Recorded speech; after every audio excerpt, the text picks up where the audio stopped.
Now, ladies and gentlemen, over the last couple of weeks, Valve's consistency has been key. We've been receiving bi-weekly updates, which feels very similar to the early days of the limited test. Within the last couple of weeks, we received dozens of new CS2 updates, which are small for the most part, but definitely pack a punch for what's included. Now, yes, there was no crazy new content, but for the most part, it was much needed quality of life improvements and gameplay adjustments, alongside the reintroduction of Trust Factor inside CS2. Today's video, I want to break down the last couple of updates, giving you a quick rundown of the most important additions, that being officially from Valve, but also behind the scenes with VAC and Trust Factor officially being turned on. In my opinion, with all the changes behind the scenes and the reintroduction of Trust Factor, competitive cooldowns and changes to VAC, I simply think Valve is making way for VAC 2 very soon. Now, today's video sponsor is SkinsMonkey. SkinsMonkey is a buying but most notably trading marketplace, that being for your CS2 items. You can trade off your old skins for something new. All you do is log in with Steam, you start a trade, and any cash remaining goes to your available balance on the site. When it comes to trading an item you don't have enough balance for on the site, SkinsMonkey has a large variety of deposit options. By using my code MANDO, you can get up to a free $5, and by depositing alongside using my code, you get an additional 35% of a deposit bonus. With SkinsMonkey's large variety of skins, they also offer daily, weekly, and monthly giveaways. If interested, the link will be in the top of the description down below. Now, very quickly, this is Luke in the post edit, where I've been and why I sound so different. Long story short, and to cut to the chase, I've been sick the last few weeks, and are really just starting to recover now. I'm as well not currently in my normal setup, so that's probably why I sound so different with a different microphone, and also the reason why I'm not uploading as frequently. With that being said, I should be back within the next couple of weeks, cooking up daily commentaries once again. Firstly, for today's video is an overview of the blog post, that being from last night, but also the night before. On the 10th of June, just a couple days ago, was the very first blog post. Valve introduced a brand new setting, that being with dynamic shadows. There was two options for this specific setting, with sun only and just on. Now, the difference is actually quite significant, where you could have a very big boost in performance, but you're not going to have the competitive edge with sun only on, because you're not going to be able to see other players where their shadows are. But long story short, I'd probably put dynamic shadows on and then put everything else on low. Valve, after 8.5 years, updated the Bowie knife to now have the left hand, which has risen prices, or did at the time, quite significantly, that being of the knives in those cases, but also the cases themselves, at least for the most part. But after a day of this update just being released, the knives are starting to correct and go down in price. Now, Bowie knife finishes such as the Sapphire, the Ruby, the Black Pearl, the Tiger Tooth, those for a very short while shot up over 100% of what their original value was, which is pretty crazy to say the least. But just like any other CS update, whether it has to do with gameplay, the market, or new content gets added, the community and the market eventually corrects itself, and is now just readjusted after it. Now, in that same update, we also saw a new addition to the health bar, where now it's in your player icon at the very top of your screen, and you can see that for all your friends or players on your team as well. Now, for this update on June 10th, behind the scenes, it seems like Valve has turned back on Trust Factor, but it wasn't for a few hours that players were able to figure that out. Now, I'm really starting to wonder if Trust Factor was actually on before this update. Also to mention, why wasn't and isn't anything to do with VAC or to do with cheaters ever included in the blog post? I feel like Valve is always super shady about it, and I'm not really sure why. Is it for security reasons? Is it because they don't want us to know? Or specifically for cheaters to know that,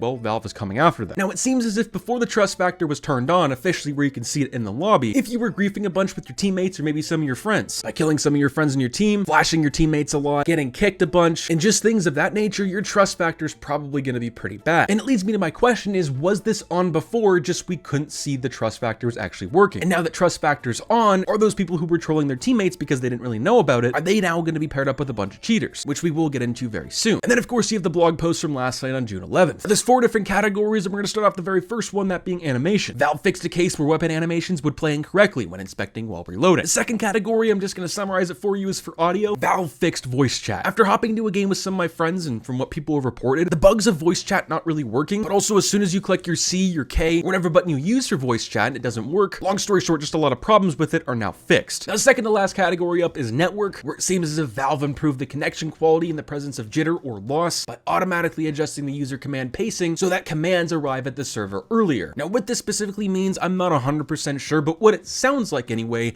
is that it has to do with subtick. And the last category for last night's blog post is the HUD, where Valve improved legibility of teammate health at lower resolutions. And that concludes the blog post from last night. Now, the best additions from last night, in my opinion, were push to talk being fixed, as well as everything to do in the network category. Though it doesn't say it's fixed or really help with subtick, all of these issues are something I have complained about, and I've seen some of my friends as well as other players in the community talk about that haven't been going well over the last few months. Now, if this is fixed, we're not going to be sure probably for the next few days, because we have to play with it, test it out, but it seems like you pressing W and it not connecting right away, it seems like by this fix and by this adjustment that it's going to be a whole lot better now. And of course, the best change behind the scenes are changes to VAC, but also Trust Factor. Trust Factor seems to be back and actually working according to most players. Now, this is something that's been out of CS for so long that I've just completely forgotten was here. Now, yes, this wasn't an anti-cheat, but is definitely going to be helping the majority of legit players, at least on paper. How that actually works in game, I'm not not sure, we're gonna have to wait some time. Now the last part of today's video that has to do with cheaters is a recent post from Aquarius. Aquarius posted a tweet yesterday saying he's played 100 of non-prime CS2 games, and out of that 100 games he ran into 169 cheaters and got 0 VAC lives in all 100 games. And with it being now a few days, only 9 cheaters have actually been banned after playing with them or against them, which is pretty crazy to consider. So these were some good stats by Aquarius, but also goes to show that I don't think Valve really cares about cheaters at all, but especially in non-prime games. That was just the nail in the coffin, I think, as it goes for stats, for seeing that Valve doesn't care about non-prime at all. And lastly, for data mines, is a recent post from Thor CS, but specifically after last night's update. He said new proto buffs were added in today's update for describing system specifications, performance profiling data, and diagnostic information. Now there's a bunch of code and pictures of what he's specifically describing, but he says at the bottom, this data can be used for diagnostics, performance analysts, and monitoring during matches, therefore helping CS devs to optimize the game. So it seems like Valve is really cracking down on optimizing CS2, as well as the cheaters. And like we mentioned throughout today's video, but also some others, is why doesn't Valve ever include this stuff inside the blog post, especially if it's actually being implemented and working right now, such as Trust Factor? I guess we're never going to know. And let me know what you guys think about these 2 most recent updates, as well as what Valve is doing behind the scenes. Have you already started to see an improvement with VAC and Trust Factor? That being said, I hope you guys have a great day, stay positive, sexy, I'm out guys, peace.